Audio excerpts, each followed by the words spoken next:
Okay, so let's get into one of the most famous ones named destruct. You may have heard this one before. Destruct. So this is going to be a short one because advanced usage of destruct may be out of the order of this episode, but you can uh, look into that later on. So let's have the index file, index 1, and last the index 2. So if we have a class named maybe user as well, and what the, okay, public function and destruct, if you war dump the destruct in here and say user is equal to new user, I think you may know that what happens. Let's run it anyway. So yeah, it prints out the destruct. You may confuse this one with the construct method that we have talked before. But there is a very subtle difference between these two. Let's discover that. So we stick to the class user. We may have a protected property and we have the public function destruct. In the destruct, we're going to war dump the property, right? And after that, we're going to say set property with getting the value, and the shocking news is that we say this property is going to be equal to value.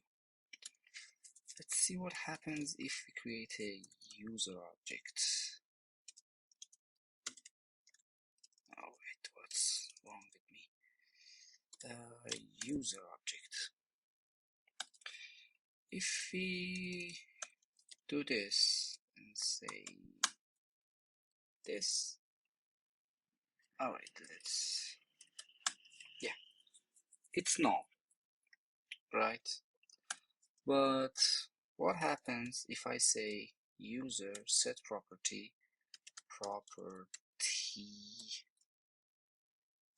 in here? I get the property, and that is odd. What happened?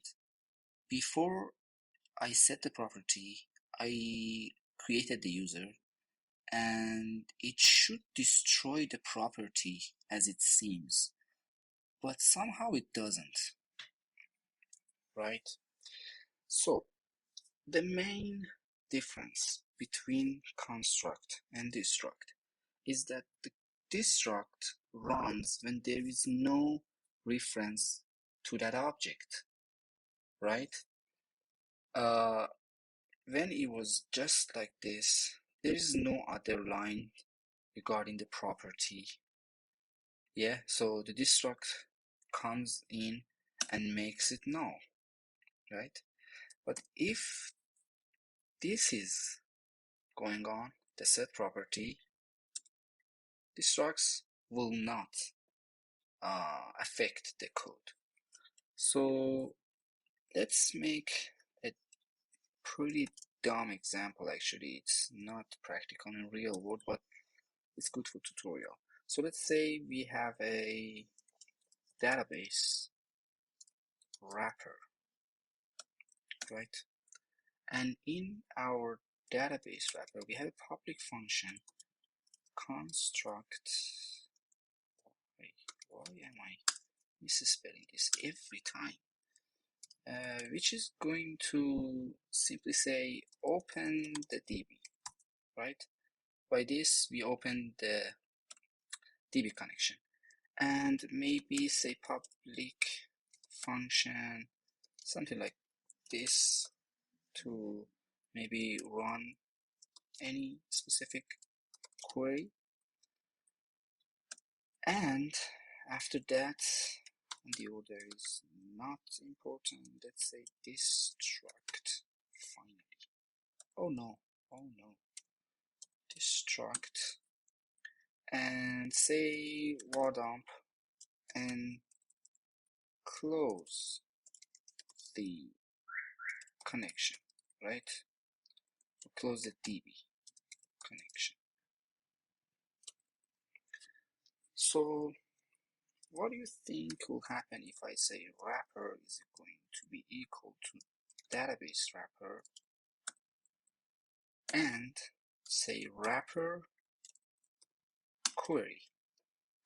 What do you think will happen? Please take some time to think about it because it's actually important. It's the whole idea of this example. Do you think that the query, that this line will print up this or this or even this? I hope you guessed right. Okay, so what happens is that all of these three will run in their own pace. So let me do this just to show you that the order doesn't matter. It's silly, but maybe confusing for you guys. Okay, so the construct will definitely run when the class object has been called. After that, we run the query. It specifically says that run the query, right? But because there is no other thing to do with that object, right? The destruct will come and destruct the object, or in this case, close the DB connection, right? So simple as that, the destruct method come and maybe wipe out or clean or clear what is not needed anymore. That's one way to put it. Or there are some other use cases as well, but I'm not going to get into that because I don't think it's necessary, and I don't think the destruct is that common of a magic method as the construct. So this is the destruct.